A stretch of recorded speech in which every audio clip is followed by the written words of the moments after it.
Hey everyone, I wanted to make another video, a part 2, about the health compulsions and just different subtle control behaviors that many people are falling into. And this goes way beyond the boundaries, as I usually say, for OCD and anxiety sufferers. But these are things that people are asking me on a daily basis in the coaching calls, in the webinar services. And I think because it got such a good amount of feedback the first time I did it, about a month ago, I had people ask me if I could do a part 2. Because I got lots of questions on this supplement, this exercise program, and all these little things. And I struggled with a lot of this stuff because I had really severe body dysmorphia, and I had all these control mechanisms based around counting calories, and why I think that in order to really live a content life, you need to really drop all of those things. You can have an idea of what you're doing in a lot of things, but if you're tracking certain things, it becomes a really big problem. So before I go any further, please subscribe, hit that like button down below. Let me know what you think about this stuff. I will use the sticky note for this so I can kind of keep track of what we're talking about. And I'll go through a whole range of different things that I kind of noticed for myself. And if you're struggling with this stuff, please reach out to OCD. We changed it. Phil@OCDrecovery.com. Again, that is Phil@OCDrecovery.com, and we will get back to you in a timely fashion. So the very first thing I want to talk about are supplements. Okay? Now, people ask me on a daily basis, what do I take? And I usually don't tell people this because then they become super obsessive about it and they say, oh, well, should I take that? So I take 5 grams of creatine monohydrate every day. I've been taking that for almost 15 years for training purposes. I take some protein powder when I make some meals or shakes. And besides that, I don't really take a lot.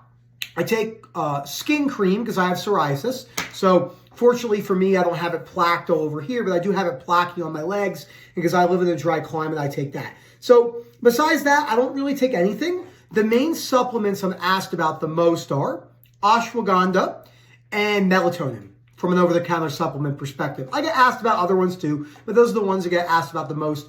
After that, a multivitamin, and then probably vitamin D. I see a lot of stuff where people say vitamin D can help curb depression. Now, I want to make it very clear that none of these things are inherently bad, but it is very important to highlight that they can become very compulsive very quickly, and you're better off not really taking any supplements. It's not really necessary. Always speak to the person you're working with in the health nutrition side of it, but it's usually not necessary. But it doesn't mean it's bad for you. It just means that people are trying to live forever. And if people have sleep problems, they're definitely going to want to drop all the different things to keep their sleep fears. You want to allow yourself to experience the full brunt of sleep-related fears. So no melatonin, no sleeping pills like Ambien and stuff like that. Again, can't talk of medications, but that's the one I get asked about the most. No smoking weed to go to sleep at night, no edibles at night, all that stuff has to go. If you really want to get underneath your sleep-related fears, you're going to have to jump into that full-blown, and that's very important. Again, melatonin is not inherently bad for you, but I thought my garage door was opening. But it is very important to realize that most people are taking it because they're afraid of the fear component. So the second thing I want to talk about is everything based around exercise programming. So is it inherently bad to run a program? No. Do I think it's inherently bad to watch pornography? No. Do I think there's a lot more cons than pros with pornography? Sure. Do I think there's a lot more cons with pros with running a workout program? I do. I really do think that. And I love this discussion because I fell into this. And the reason why it's so problematic is very easy to become a perfectionist about your PRs, your personal best records, your programming, and everything else that goes into it. I tell people what I think is the best thing is I know what I'm going to work out 5 days a week. I do a push-pull leg and then 2 upper body and lower body power day. I have that on Friday, Saturday, Monday, Tuesday, Wednesday. And I do sprint bikes 3 times a week and hike on the weekends. If I miss a day, I miss a day. But I try not to change anything up at all because one of my biggest compulsions was changing things, looking for perfection, looking for that just right sensation, needing to be in control. I think if you're really struggling with body image related stuff and you're struggling with any sort of, again, we don't work directly with eating disorders, but we have a lot of comorbidities. You're not going to want to track any calories for the remainder of your lives. You have to get very comfortable with eating whatever foods. Obviously, most people believe they have some sort of sensitivities because there's all the obsessions with blood work and labs and all that. That's all good and fun. Usually not needed. There are people out there who have Crohn's and celiac disease, serious autoimmune conditions. Most people do not.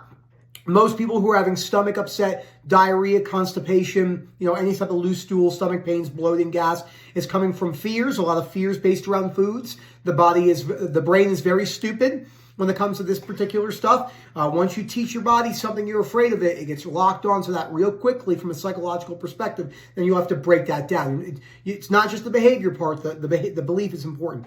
So the best recommendation I give to people: work out how you want to work out. Don't change things a whole lot. Stick with things for a year or two. See how it goes. And remember that exercise is just a piece of life. It's not life in and of itself. And I think it's very important. Let's talk about sleep in general. Even though we talked about melatonin in and of itself, a lot of people ask me a lot of stuff about sleep. Again, there's nothing wrong with having a cold room or having a weighted blanket or the mattress that you like. But one of my favorite quotes is from a woman that I follow, a sleep insomnia individual.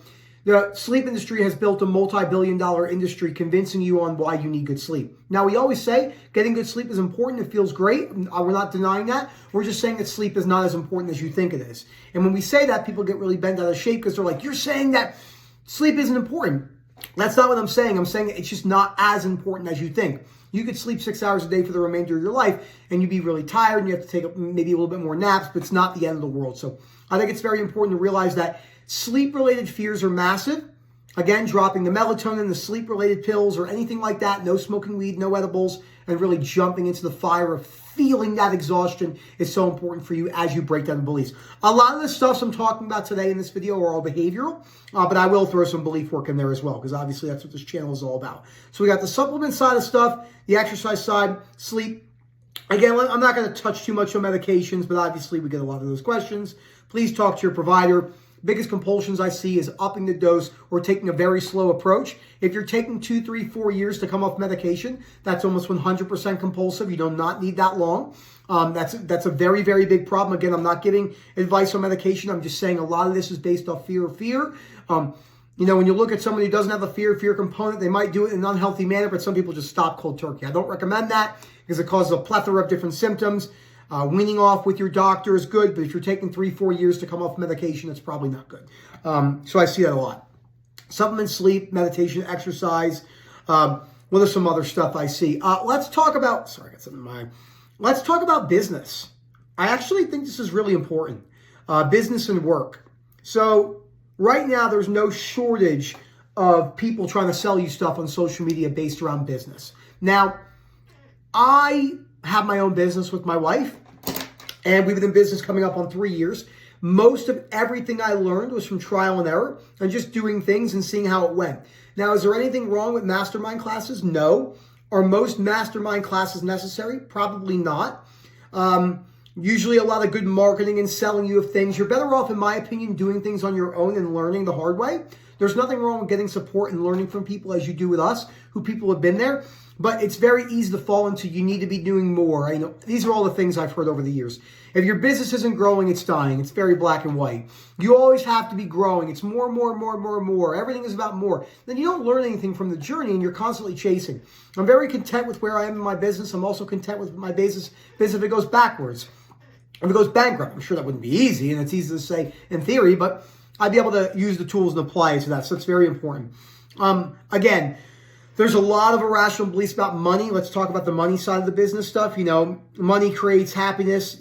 It's not that money doesn't create happiness. Money makes things easier for people. But when it comes to OCD and anxiety recovery, a lot of people think if they have money, if they have looks, if they have cars, that's going to get them to where they want to go. But that's simply not the truth. It adds to stuff. It adds benefits, but it's not a necessity. The main thing that I want you to take away from the video so far is everything that we're talking about are these adjuncts to life that are not inherently good or bad. The problem is OCD and anxiety sufferers latch onto these things for any desperate amount of relief. If you're going to the gym just for relief from your OCD and anxiety suffering, that's a problem because you're not actually looking at the other things you need to do, like decreasing your compulsions and your avoidance behaviors and all that type of stuff. Because that's very important to look at that stuff as well, including your belief work. Again, sleep stuff is very subtle. Getting very comfortable with feeling tired, feeling disconnected, feeling blah. I always use the word blah. That's very good. Supplements. Again, I take creatine monohydrate and a couple things here and there, but it's the compulsiveness about it over and over and over again. So, this stuff, this video might have some repetitive stuff in it, but I think it's very important to cover this. I haven't really talked about the business side of stuff and the work side of thing, compulsively working, and then the other opposite end of the spectrum is not going to work at all, and all the other stuff that fall in between. You just got to remember that life primarily, when it comes to OCD and anxiety recovery, benefits greatly from balance. And balance and moderation is really important. Now, you're not going to get that right all the time because you're a human and you make mistakes. But in the grand scheme of things, if you spend your whole life looking at TikTok and social media, you'll be convinced that everything is bad for you. I eat whatever I want. Anything I want, whatever it is. Cookies, cake, ice cream, it is what it is. I do cardio, I lift weights, I have fun, and I just do it for general health, and I do it to look good because it's a good benefit. But it doesn't rule me anymore. It's not the entire thing of my life, and I think that's important to cover. Thank you so much for watching this video. If you please have any questions about this type of stuff, put it in the comments and I'll go through, and we'll go through that just to give you guys an idea of what I got coming up so you guys can see, and I'll mark this one out. Social media type compulsions, I'm going to cover that. How bodybuilding affects people. I've had a lot of people ask me about that come in. Coasting, how to know you're coasting, cheating, acceptance versus agreement. Haven't done that in a while. And I might do a video on my problems with adult websites. We don't know yet. That topic is very touchy for certain people, but I talk about it a lot in the call. So if you're interested in that, you could definitely reach out. And I work with a lot of people who struggle with that in sexual-based addictions while they're going through OCD and anxiety recovery, because it's a very easy thing to fall back onto. So thank you again for watching. As always, Phil at OCDrecovery.com. And we hope to hear from you soon. And hope to see you at the webinars. The webinars are a lot of fun too, every Tuesday, 8:30 p.m. UK time. And see you then. Have a good one, everyone.